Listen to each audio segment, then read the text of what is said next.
Сәлем достар, айту арнасына қош келдіңіздер. Ұйқы бейбіт және тыныш әрекет. Түнде ұйқыға жатарда көпшілігіміз есіктерді құлыптап, кілттерді жасыруды қажет етпейміз. Біз сондай-ақ тоңазытқышты құлыптамаймыз, немесе өткір заттарды тығып қоймаймыз. Алайда ересектердің 1%-ы айкезбелер, яғни лунатиктер, түнде ұйқыға кеткен кезде біртүрлі әрекеттер орындауы, кейде тіпті қорқынышты нәрселер жасауы мүмкін. Дегенмен, айкезбелердің көпшілігі жай ғана мақсатсыз үйді кезіп шығып, қайта орнына жатады. Бірақ кейбіреулері өте оғаш қылықтар жасайды. Осы қылықтарды білуге дайынсыздар ма? Онда шайларыңызды құя беріңіздер. Біз бастаймыз.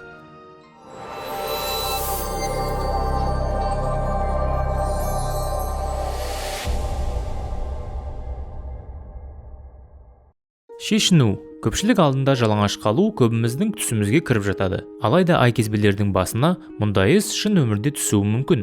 Бұл құбылыстың кең таралғаны соншалық, бір қонақ үй өзінің қызметкерлеріне айкезбе қонақтар жалаңаш күйде аралап жүрген жағдайда қандай әрекет жасауды үйретеді. Мұндай проблема көбінесе ер адамдарда кездеседі, көбінесе қонақ үйлерде. Ұйқыдағы қонақ тыр жалаңаш күйде ресепшнға тапсырыс беруге келеді. Мұндай жағдайда қонақтың ұятты жерін жабу үшін қызметкерлердің қолдарында үнемі орамал жүреді және мастер кілттің көмегімен қонақты бөлмесіне апарады.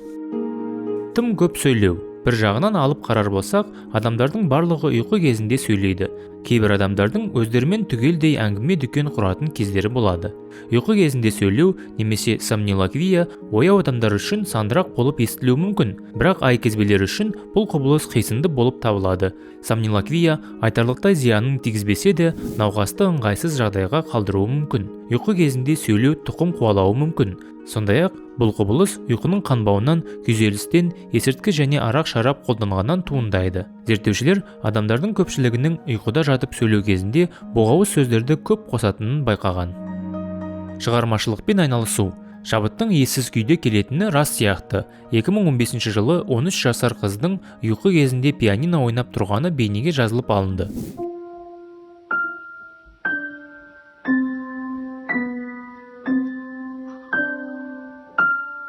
Бейнеден оның қорылын анық естуге болады және басын пианиноның үстіне қойып ұйқыны соғып тұр, бірақ сонда да аспаптан әуенді күмбірлетіп жатыр. Айкезбелердің бейнелеу өнерімен айналысқан кездері де бар. Ли Хадвин ұйқы кезінде салған суреттерін сату арқылы өзіне мансап жасап алды.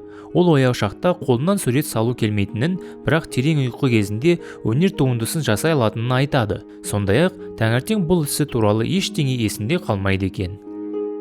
Түсті өңінде кешу. Көпшілік үшін түстің өңге айналуы жақсы нәрсе саналады, ал ұйқы бұзылысы бар адамдар үшін бұл мүлдем басқаны білдіреді. Әдетте, ұйқы режиміне кірген кезде біздің миымыз бұлшық еттерді жансыздандырады. Бұл көзіміздегі бұлшық еттер мен дем алуға мүмкіндік беретін диафрагмаға тарамайды. Ұйқы бұзылысынан зардап шегушілер, олардың бұлшық еттері дұрыс жансыздандырылмайды. Соның салдарынан олар түсіндегі әрекеттерді орындайды. Олар біреуге зорлық-зомбылық көрсетуі, күлуі немесе күні бойы жасаған қозғалыстарын қайталауы мүмкін. Мысалы, ойдан шығарылған шабаданды жинауы мүмкін.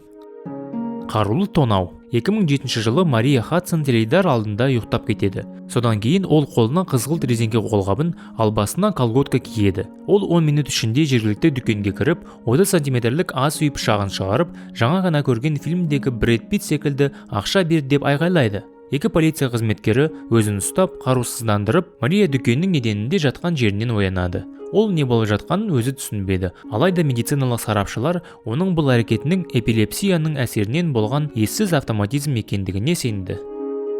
Тамақтану. Ұйқыға қатысты тамақтану әдетінің бұзылысы бар адамдар күні бойы дұрыс тамақтанбауы мүмкін. Бірақ ұйқы кезінде олар ояу кезінде жемейтін тамақтарды жейді. Жер жаңғақ пастасы, сироп секілді қант үлесі жоғары қою тағамдарды жейді. Оларды түбіне дейін жылдам талап тастап, төсегіне қайта оралады. Олар ұйқы кезінде тамақтанып қана қоймай, тамақ пісіруі мүмкін. Соның нәтижесінде пышақтан жарақат алып, немесе бір жерлерін күйдіріп алып жатады. Айкезбелер қарапайым сэндвичтен бастап 3 реттік тағамға дейін кез келген тағамды қабылдай алады. Мұндай науқастардың кофе қоюын, бекон қабығын, қағаз жеп жатқан немесе ағартушы секілді улы сұйықтарды ішкен кездері болған. Кранның биігінде теңгерім сақтау. 2005 жылы Лондонда кездейсоқ өтіп бара жатқан адам 40 метр биіктіктегі кранның үстінен қызды байқап қалады. Қыз өз-өзіне қол жұмсағалы жатыр екен деп ойлап, ол төтенше жағдай қызметіне хабарласады. Өрт сөндіруші құтқаруға қыздың қасына барған сәтте ғана оның ұйқыда екені белгілі болады. Құтқарушылар құтқару әрекеті оны оятып жіберуі мүмкін екенін түсінеді. 15 жасар қыз ұйқы кезінде үйінен осы жерге дейін жаяу келіп, кранның үстіне шығып, кранның жіңішке қанатымен жүріп өткен. Ақыр соңында құтқарушылар оның ұялы телефонын тауып алып, ата-анасына қоңырау шалған. Содан кейін оны ақырын оятып, краннан түсірді. Жыныстық қатынаспен айналысу. Сексомния ұйқы кезінде жыныстық қатынаспен айналысу күйі. Өзінің санасынан тыс, науқас өз-өзімен немесе қасындағы адаммен жыныстық қатынасқа түсіп, ертеңінде есінде ештеңе болмауы мүмкін. Мұндай құбылыс әйел адамда да, ер адамда да кездеседі. Бірақ әсіресе ер адамдар жиірек басынан кешеді. 2007 жылы Ұлыбритания корольдігі әскери әуе күшінің автомеханигі зорлады деген айыппен ұсталған болатын. Бірақ оның сексомниямен ауыратындығы дәлелденді, сондықтан ол бұл айыптан босатылды. Кеннет Экет туған күн кешінде ішімдік ішіп мастанған. Кештен кейін барлығы туған күн иесінің үйіне барып ұйықтаған. Содан кейін Кеннет ұйықтап жатқан қызға зорлық әрекетін көрсеткен. Сот зорлау кезінде оның автоматизм күйінде болғанын мойындады. Көлік жүргізу. Айкезбелер ұйқы кезінде тұрып жүруімен қатар көлік жүргізе де алады. Олар терең ұйқыда бола тұра көлікпен алыс қашықтыққа кетіп қалуы мүмкін. Мұндай жағдайдың қаншалықты жиі кездесетіні және сомнамбулизмнің кесірінен қанша жол апаты орын алғаны белгісіз. Әрине, айкезбелер көлікті жай ғана айдап қоймай, мас күйінде айдауы мүмкін. 2012 жылы Ұлыбритания тұрғыны Бекки Мейсон үйіне досын шақырып бірнеше бокал шарап ішкен. Содан кейін ұйықтауға жатқан. Кейін ол ұйықтайтын киімімен көлігіне мініп, кеңсесіне дейін 8 шақырым жолды жүрген. Кеңсесіне келіп жеткеннен кейін күзетші бүгін сенбінің түні екенін, жұмысының дүйсенбіде басталатынын айтып, қайтарып жіберді. Ол көлігіне қайта отырып, үйіне бара жатқан жолда шам бағанасына соғылады. Оның қанынан заңды деңгейден 3 есе асатын деңгейде алкоголь табылды.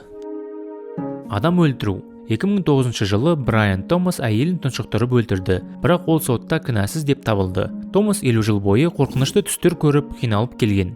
Әдетте, әйелі екеуі бөлек ұйықтайтын, бірақ сол күні екеуі демалыста жүріп, тұрғын фургонында бірге ұйықтаған. Томас әдетте күйзеліске қарсы таблеткалар қабылдап, аурудың белгілерін басатын. Бірақ демалыста жүрген кезде оны қабылдамаған. Өйткені мұндай дәрі либидо төмендетеді. Олар сол кешті тамаша өткізеді. Тек фургонның жанында көлік айдап жарысып жүрген бір топ жастар сәл мазаларын алады. Көп ұзамай олар ұйықтауға жатады. Томас қорқынышты түс көре бастайды. Түсінде жаңағы жастар фургонға баса көктеп кіріп келген екен. Ал Томас әйелін олардың шабуылынан қорғап жатыр. Бірақ өкінішке орай, шын мәнінде ол әйелін қылқындырып жатты. Томас біраз уақыттан кейін шұғыл қоңырау шалып, өзінің ұйықтап жатқанда әйелін буындырып өлтіргенін хабарлайды. Достар, ал сіз осыған ұқсас айкезбе жасайтын қандай қылықтарды білесіз? Ол туралы төмендегі комментарийге жазыңыздар.